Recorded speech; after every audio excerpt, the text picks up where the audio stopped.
and he just started stand-up comedy, you guys. So tonight, I need you to give him all the love. So put your hands together, put your hands together, you guys. Give it up for Isaiah Purnell.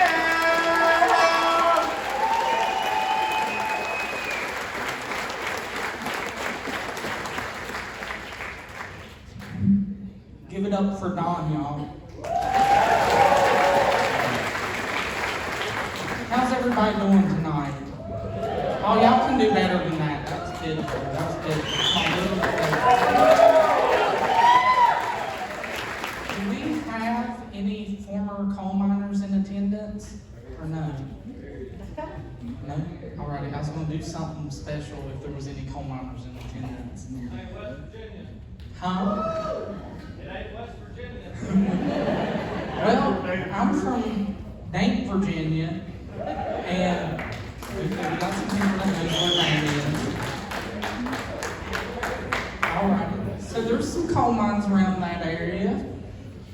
So, and I have to tell y'all a quick secret. A lot of people think that I'm on the spectrum, but actually, I have direct TV.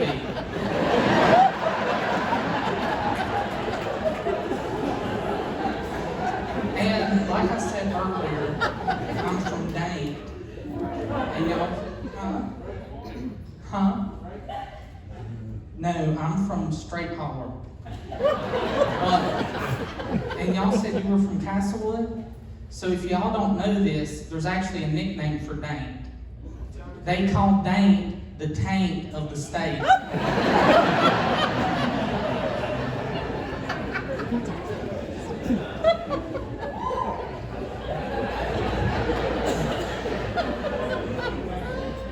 So I have to tell y'all a quick story about Easter. I remember the first year I outgrew Easter egg hunting. We was at my granny's house in Lebanon. Does anybody know where that's at? And we was eating Easter dinner, and we go to hide the Easter eggs. And in my family, we like to play pranks. So my dad pulls me and my cousin Caleb aside, and he goes, "Do y'all want to hide all the eggs in Granny's tool shed?" And we looked at each other like it was the best idea ever. So we hid all the eggs in the tool shed, and then we proceeded to watch all of our younger cousins look in a half-acre yard for about 60 minutes. I mean, they was looking in every tree, they was looking in the creek, couldn't find anything. I mean, they was looking forever. And finally, my granddad picked up on where we had the Easter eggs hid, and he just goes, "My grandkids are dumbasses." And then finally, we opened up the tool shed, and they all saw all the Easter eggs in the tool shed. And of course, they were mad. One of my cousins took her basket and stomped it in a fit of rage. And then my granny was like, "How could y'all do this to the kids?"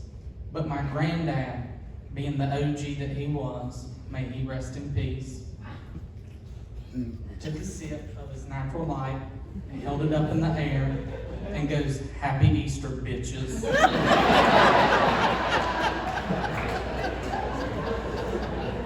And speaking of my granny, she's turning 90 soon. And she had never had Chinese food up until about 10, 11 years ago. So we decided to take her to the Golden Dragon in Bristol. Does anybody know where that's at? Does anybody know where the Golden Dragon's at? It's a Chinese restaurant. So we take her there. And y'all, she's an old school Appalachian mamaw. So pinto beans and cornbread, or soup beans, as they call them around here, is about as international as it gets for her. So they bring out the fortune cookies, and we're all opening up the fortune cookies and going around in a circle and reading our fortunes. And I opened mine up, and mine said that I was going to marry a stripper with blonde hair and double D titties. So I was excited about that, y'all. And then we looked at my granny, and we was like, "Granny, what does your fortune say?" She goes, "Well, I didn't know there was a piece of paper inside the cookie." And I think I ate mine. And then we get out in the parking lot, and she looks at all of us and says very seriously, I kept waiting for them to bring out a duck and sing, "'Tis the season to be jolly." Now, I don't know if there's any younger folks in the crowd, but that is from a movie called The Christmas Story. Y'all Google it.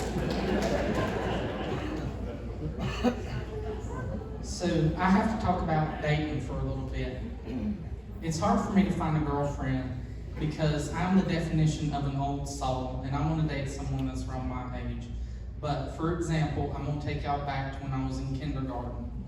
My first concert ever was at Viking Hall in Bristol. It was REO Speedwagon.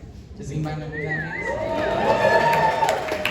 is? Styx and Night Ranger.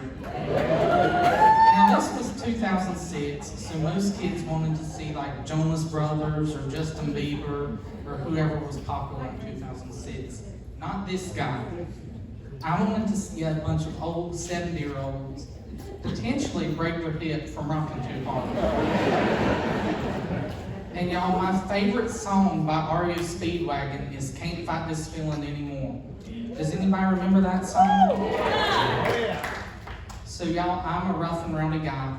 I don't drink, I don't smoke, I try not to cuss, and I listen to slow songs by REO Speedwagon. Now, I'm saying this because if there's any single women in the crowd,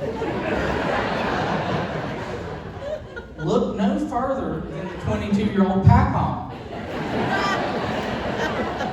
I will gladly take you out on a fun-filled night full of bingo, dinner at the Cracker Barrel, and we can go see a bluegrass band play afterwards.